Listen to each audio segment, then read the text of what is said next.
번째 주의로 기억하여 행하라 하는 말씀으로 하나님 말씀의 은혜를 함께 나누고자 합니다.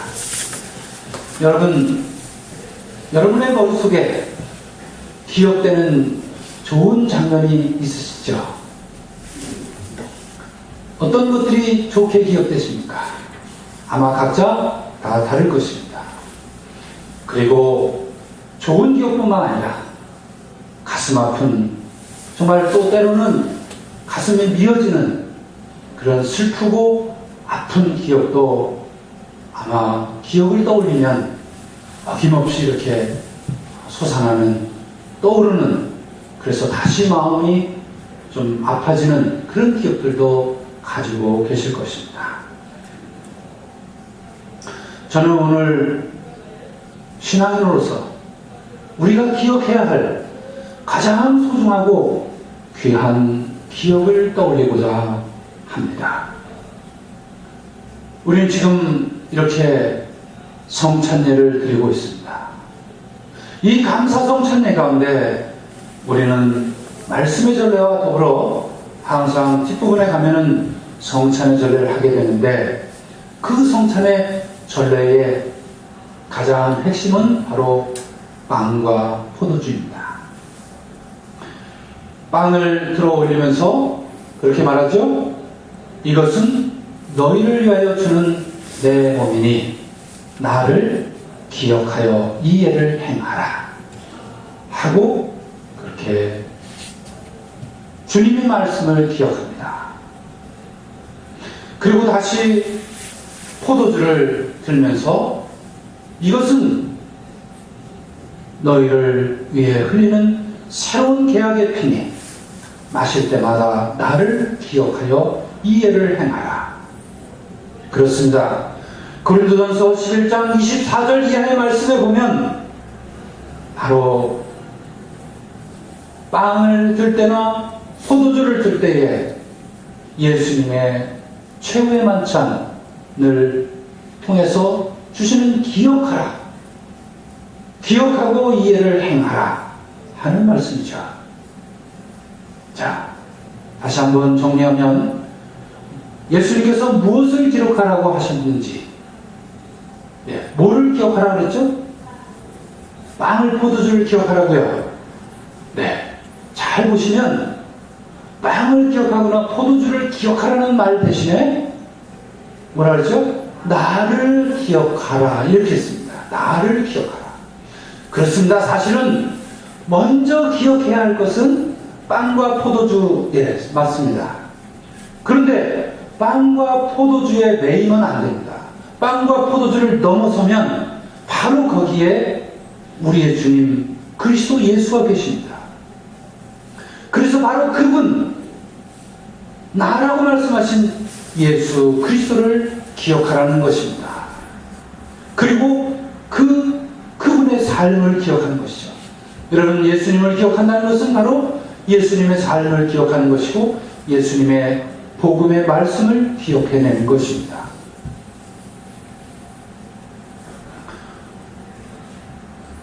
오늘 우리는 우리 기억 속에서 지워야 할 것을 다시 한번 생각해 봅니다. 무엇을 기억하고 무엇을 지워야 하는지, 오늘 사도 바울은 오늘 빌립보서에서 우리가 기억에서 지워야 할 것에 대해서 우리에게 말하고 있습니다. 빌립보서 3장 8절 말씀 같이 읽을까요? 나에게 유익했던 것들을 나는 그리스도를 위해서 장애물로 여겼습니다. 그렇습니다. 사도 바울은 자기에게 유익했던 것들을 기억에서 지워내겠다. 그것을 장애물로 여기겠다.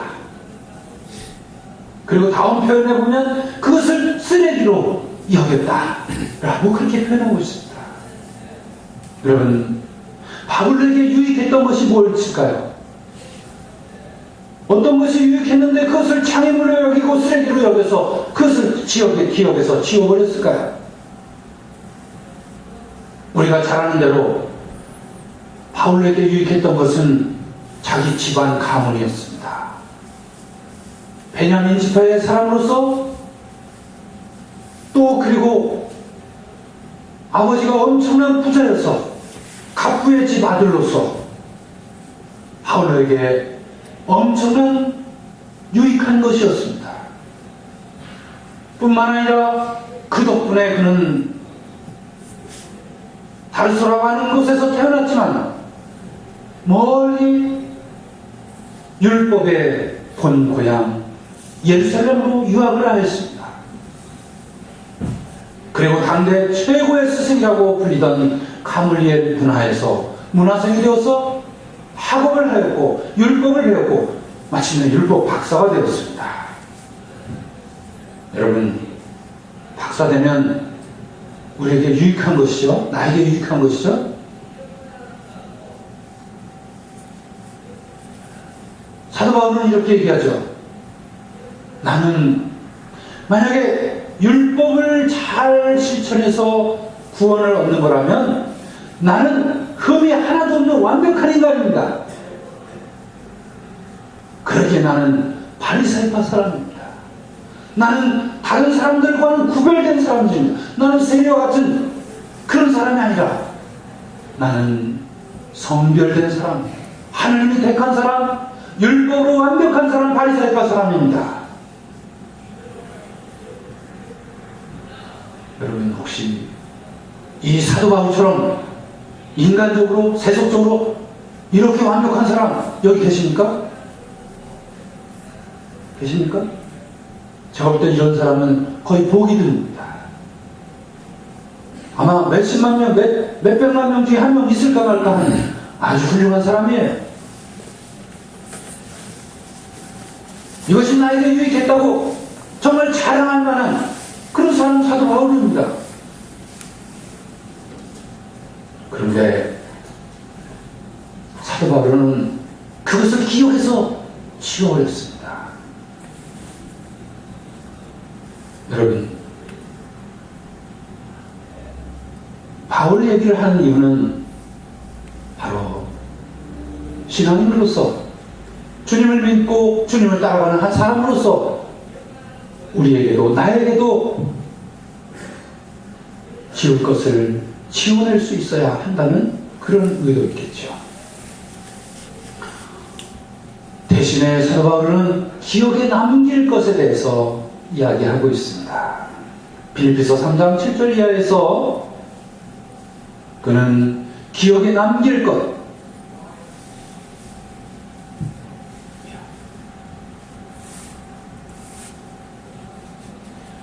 나에게는 내 주 그리스도 예수를 아는 지식이 무엇보다 존귀합니다. 그리스도를 아는 지식,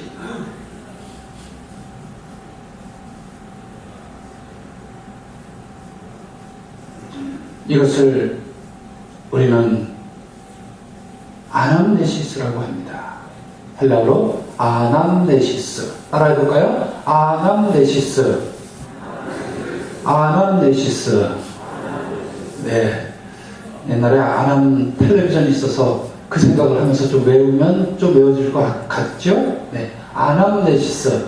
여러분, 굉장히 중요한 말입니다. 우리 기독교에서 이 아남네시스란 말은 정말 중요한 말이에요. 기억하는 거예요. 예수님께서 마지막 만찬에서 이 몸은 내 몸이니 기억하여 이해를 행하라. 이 포도주는 내 피다, 내 생명의 피다, 기억해라. 바로 그 기억을 가리켜서 우리는 아남네시스라고 합니다. 종교적으로. 그 영어에서 얘기하는 리멤버 이런 게 아니에요. 그걸 넘어서는 거예요. 그 뭘 기억하는 겁니까? 기억이라고 하는 그 의미는, 아남네시스의 의미는 바로 예수님의 성육신과 십자가를 기억하는 것입니다. 여러분, 성육신이 뭔가요? 하나님의 아들이신, 아니 하나님이신, 때로는 요한복음에 보면 말씀이신 그분이 육신을 입어서 우리와 함께 이 세상에 몸으로 오셨다. 하느님이 우리와 똑같은 육체를 입고 이 세상에 온 사건, 그것을 성육신이라고 하죠. 그리고 그분이 우리의 죄를 위해서 대신 십자가 달려서 희생의 어린 양이 되신 그 사건을 가리켜서 십자가에 죽습니다. 그것을 기억하는 것입니다. 하느님이 육신을 입고 이 땅에 오신 성육신과 우리를 구원하시기 위해서 십자가 달려 죽으신, 희생하신 그 사건, 십자가를 기억하는 것, 그것을 지금 2000년이 지난 지금에서 우리가 되살려내는 것, 현재화하는 것, 아득한 기억 속에 저 멀리 있는 것이 아니라 지금 내가 한 신앙인으로서 예수를 그리스도라고 구세주라고 메시아라고 고백하는 그 한 인간으로서 성육신과 십자가를 현재의 삶으로, 나의 삶으로, 나의 가치관으로 이렇게 드러내는 것, 이것을 바로 아나무네시스라고 합니다. 오늘 요한복음의 말씀을 보면 이 기억을 실천한 한 여인의 이야기가 나옵니다. 베다니아의 한 마을 작은 곳에 항상 예수님이 들르던 집이 있었지요. 예수님이 친구처럼 지내던 사람들이 있었습니다. 오빠는 라자로요, 너희 동생은 마르다, 그리고 마리아였습니다. 오늘도 예수님이 그 집에 들렀어요. 아니, 이제 예수님이 마지막으로 들른 집이었습니다. 이제 더 이상 올 수 없어요. 그러나 그 친구들한테 내가 오늘 마지막으로, 죽기 전에 마지막으로 간다, 이 얘기는 안 하셨어요. 하지만 그 친구들 중에 마리아라고 한 여인이 눈치를 챘습니다.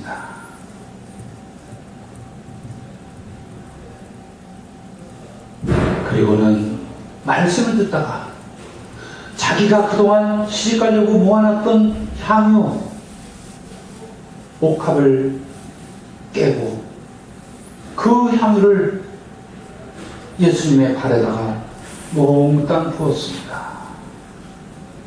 성경을 보니까 향유 한 근 그랬어요. 그럼 한 근 그러면 많은 거죠? 네, 향유 하시는 분 안 나오셨네. 네. 한 근 그럼 무지 많은 거죠? 모르세요? 네, 한 근을 가져본 적이 없으실 거예요. 왜냐하면 워낙 비싸니까. 여기 성경을 보니까 숲나루트 향유, 인도산 향유였습니다. 지금 값어치로 치면 아마 수천만 원을 호가하는 그 정도의 값어치입니다. 이 향유를 보니까 사람들이 깜짝 놀랐어요. 아니, 그 값비싼 향유를 가론유다가 뭐라 그랬죠? 이야, 저걸 팔아가지고 가난한 사람들한테 나눠줬으면 얼마나 기뻐하고 좋아했을 텐데 이게 무슨 짓이야? 저 미쳤나봐, 미쳤나봐. 그랬습니다. 하지만 옥합을 깬 여인, 향유를 바친 이 여인 마리아, 그는 이것이 주님을 향한 정말 자신의 사랑 최고의 표현이었습니다. 여러분, 저걸 머리로 계산했다면, 저걸 돈으로 계산했다면 그런 짓을 할 사람이 어디 있겠습니까? 옥합도, 그 값비싼 옥합도 재사용하지 않으려고 깨버렸습니다. 자기의 전 존재를 바로 그리스도를 위해서 봉헌한 것입니다. 그 다음에 두 번째는 이것이 주님께 봉사할 수 있는 마지막 기회라고 이 여인은 생각했던 것이죠. 예수님은 이제 마지막 들른, 십자가의 죽음을 앞두고 마지막 들른 집이었어요. 그런데 아무도 한테도 얘기했고, 아니 심지어는 제자들조차 몰랐습니다. 그런데 이 이 여인이 알아채고 바로 자기의 모든 것, 가장 귀하고 값진 것을 예수님에게 바쳤습니다.